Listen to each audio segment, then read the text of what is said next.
Hello friends, इस video में हम एसएससी जीडी के एग्जाम में अभी तक पूछे गए मैथ के कुछ प्रश्नों का अध्ययन करेंगे।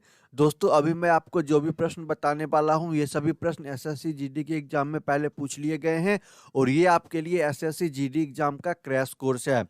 तो चलिए दोस्तों, वीडियो को आगे बढ़ाते हैं और पहला प्रश्न है कि किन दो क्रमागत पूर्ण संख्याओं के बीच में 5/7 आता है। ऑप्शन दिया गया है यहाँ पे आपका 5 और 6 के बीच, या फिर 0 और 1 के बीच, 7 और 8 के बीच, या फिर 6 और 7 के बीच। तो यदि एग्जाम में अब आपको ऐसा प्रश्न आता है तो आपको कैसे करना है हल। तो सबसे पहले आप भाग दे दीजिए। क्या है, 5/7 है तो इसको हम भाग दे लेंगे। ठीक है, नहीं लगेगा तो 0, फिर यहाँ पे दशम लगा करके यहाँ पे 0 लगाएंगे। 7 बार में हो जाएगा 49, 1 बच जाएगा। ठीक है, फिर 0 लगाओ, 1 बार में आ जाएगा 7, 330। इस तरह से भाग चलता ही जाएगा, हमें पूरा भाग नहीं देना है। हमने इतना भाग दे लिया है। अब आप देख सकते हो कि हमारा जो यहाँ पे भागफल आया है कितना है, 0.71। 0.71 जो है वो 0 से बड़ा है और 1 से जो है ये छोटा है। यानी कि जो संख्या जो 5/7 है वो किसके किसके बीच आएगा, तो ये 0 और 1 के बीच आ जाएगा। तो सही जवाब हो जाएगा इस प्रश्न का 0 तथा 1 के बीच में संख्या 5/7 आएगा। और अब अगला प्रश्न है दोस्तों कि 3, 9, 7, 2, 4, 6 को किसी निश्चित संख्या से भाग दिए जाने पर प्राप्त भागफल 8, 6, 5 तथा शेष 2, 1, 1 है। तो भाजक क्या होगा। तो दोस्तों, आपको पता होगा, बचपन से इस चीज को पढ़ते आ रहे होंगे कि भाज्य बराबर होता है। भाज्य बराबर क्या होता है, तो भाज्य बराबर होता है भाजक गुना भागफल प्लस में शेष आ जाता है। ठीक है दोस्तों, इसी फॉर्मूले को हम लगाएंगे और हमारा आंसर जो है वो 1 मिनट के में निकल करके आ जाएगा। तो भाज्य यहाँ पर कितना है, तो भाज्य यहाँ पर है 397246 है, बराबर। भाजक क्या है, तो दोस्तों भाजक ही तो हमें निकालना है। तो भाजक कुछ नहीं है, यहाँ पे हम कुछ नहीं, एक्स लिख देते हैं, इनटू भागफल कितना आ रहा है, तो भागफल दोस्तों 865 आ रहा है और प्लस में शेष यानी कि 211 आ रहा है। ठीक है, तो भाजक को यहीं पर रखते हैं और बाकी सबको दूसरी तरफ लेकर के आते हैं। फिर देखते हैं क्या स्थिति बनती है। तो 397246 हो जाएगा, माइनस इधर प्लस में 211 है तो इधर आएगा तो माइनस में 211, बटे में इधर में गुने में है तो इधर में आए तो इधर आएगा तो वो भाग में हो जाएगा, बटे में 865 बराबर आपका भाजक आ जाएगा। इसको दोस्तों जब आप सॉल्व करिएगा, गुना भाग करिएगा, तो ये जो है कट करके आ जाएगा 459। यानी कि इस प्रश्न का आपका सही जवाब हो जाएगा ऑप्शन सी। ठीक है दोस्तों, मैं आपको जो भी प्रश्न बता रहा हूँ ये सभी ऐसे प्रश्न हैं जो एसएससी के जीडी के एग्जाम में पहले ही पूछ लिए गए हैं। तो अभी जब आपका आगे एग्जाम आएगा तो संभावना है कि इस तरह के प्रश्न वापस से रिपीट हो या फिर इससे मिलते जुलते प्रश्न वापस से रिपीट हो। तो जब आपको इससे मिलते जुलते प्रश्न वापस से रिपीट होंगे और आपने ऐसे प्रश्न पहले कर रखे हैं तो आपको किसी तरह की कोई दिक्कत नहीं होगी एग्जाम में। अब देखिए दोस्तों, अगला प्रश्न है कि 27856408 में दोनों 8 के स्थानीय मानों का अंतर क्या होगा। तो दोस्तों, ये जो संख्या दिया गया है इस संख्या में दो 8 है, एक 8 यहाँ पर है और दूसरा 8 यहाँ पर है। तो दोनों के स्थानीय मान का अंतर पूछा गया है। तो पहले हम इस 8 का स्थानीय मान निकालते हैं। तो इसका स्थानीय मान कितना आ जाएगा, 8 की जगह पे 8 लिख दो, इंटू 8 के पहले कितने संख्या है, तो 1 2 3 4 5 6 संख्या है। यानी कि 1 2 3 4 5 6, 1 2 3 4 5 6 0 आ जाएगा। ठीक है, और फिर 8 आ जाएगा। वहीं फिर इस 8 को लिखते हैं इसका स्थानीय मान के लिए, इंटू कितना है, तो 10 है। तो अब देखते हैं कि दोनों संख्या हमारा क्या क्या बन रहा है। फिर दोनों को घटा देंगे तो दोनों के स्थानीय मान का अंतर निकल जाएगा। तो यहाँ पे 8 पे आ रहा है 1 2 3 4 5 6 0, यानी ये संख्या कितना हो गया, तो इकाई दहाई सैकड़ा हजार 10,000 लाख 10 लाख। तो ये संख्या हमारा बन रहा है 80 लाख। और ये कितना बनेगा, तो ये बनेगा 80। तो 80 लाख में से हमें 80 को घटा देना है और यही संख्या हमारा जो होगा दोस्तों वो आ जाएगा इस प्रश्न का आंसर। तो इस प्रश्न का आंसर हो जाएगा ऑप्शन सी। ठीक है, कितना है ये, तो ये है 79,99,920। ठीक है दोस्तों, बहुत ही आसानी से आप लोगों को समझ में आ रहा होगा, प्रश्न भी उतना कठिन नहीं है। और अब अगला प्रश्न है कि 1 से 50 तक की सभी संख्याओं का औसत क्या है। ठीक है, तो दोस्तों इसके लिए फॉर्मूला आता है लगातार n प्राकृतिक संख्याओं का औसत क्या होगा।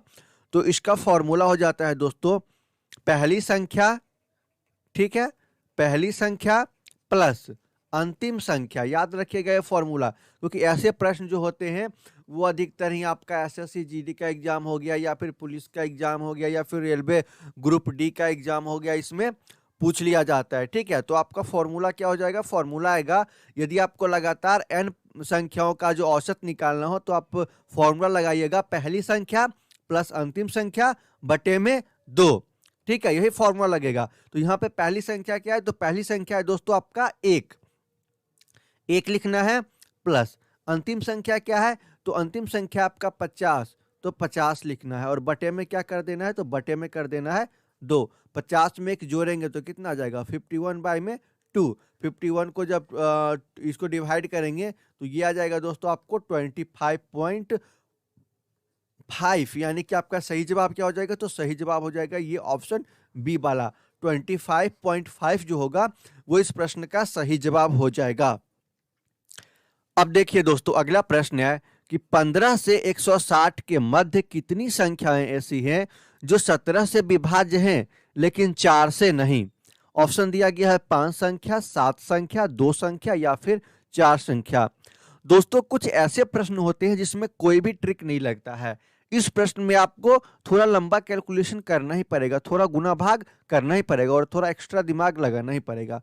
तो देखिए दोस्तों 17 से विभाज्य हैं तो सबसे पहले हम 17 का टेबल लिख लेंगे। ठीक है, 17 आ जाएगा, 34 आ जाएगा, 51 आ जाएगा, 68 आ जाएगा। कहाँ तक लिखेंगे, तो 160 तक लिखेंगे। ठीक है, 17, 34, 51, 68, 85 आ जाएगा। उसके बाद 102 आ जाएगा, फिर 119 आ जाएगा आपका, फिर 136 आ जाएगा और फिर आपका जो है दोस्तों वो 153 आ जाएगा। ठीक है, हमने यहाँ तक 17 की टेबल लिख ली है। अब इन सब में से कौन सी ऐसी संख्या है जिसमें 4 से भाग नहीं लगता, तो पहले शुरुआती से देखते हैं हम 17 में 4 से भाग लगता है। ठीक है, तो नहीं, तो एक तो हमारा 17 हो जाएगा। दूसरा संख्या कौन सा है, 34 है। 34 में भी दोस्तों 4 से भाग नहीं लगेगा, तो एक 34 भी आ गया। उसके बाद तीसरा संख्या कौन होगा, तो 51 में भी 4 से भाग नहीं लगता है, तो 51 भी आ जाएगा। 68 में 4 से भाग लग जाएगा, तो ये नहीं आएगा। 85 भी आ जाएगा। ठीक है, 85 में भी 4 से भाग नहीं लगता है। 102 जो हो गया ये भी आ जाएगा, इसमें भी 4 से भाग नहीं लगेगा। 119 आता है तो बिल्कुल 119 में भी 4 से भाग नहीं लगेगा। 136 में 4 से भाग लग जाएगा, तो ये नहीं आएगा। और 153 हो गया तो इसमें भी 4 से भाग नहीं लगेगा, तो ये संख्याएं आ जाएगी। तो टोटल कितनी संख्या हो गई, तो 1, 2, 3, 4, 5, 6, 7, यानी कि इसका भी सही जवाब हो जाएगा ऑप्शन बी। यानी कि कुल 7 ऐसी संख्याएं हैं 15 और 160 के बीच में जिनमें 17 से तो भाग लगेगा, ठीक है, लेकिन 4 से वो विभाज्य नहीं होंगी। ठीक है, तो दोस्तों ये भी आपको ध्यान रखना है कि कुछ ऐसे प्रश्न होते हैं लेंदी टाइप के जिनको आपको एग्जाम के लास्ट में यदि समय बचता है तो करिए, नहीं तो छोड़ दीजिए। ठीक है, अब यहाँ पे 17 का टेबल लिख करके फिर 4 से भाग लगता है कि नहीं, ये सब देखना पड़ रहा है। ठीक है, और जो बाकी के जो प्रश्न आते हैं वो सभी फॉर्मूला बेस्ड होते हैं या ट्रिक बेस्ड होते हैं, तो वो सब उनको सॉल्व करने में सेकेंडों नहीं लगता है।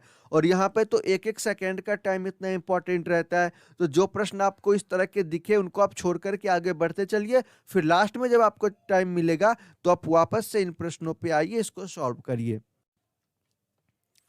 और अब अगला प्रश्न है दोस्तों कि दो संख्याओं का योग 28 है और उनका अंतर 12 है, तो संख्याओं का गुणनफल कितना होगा।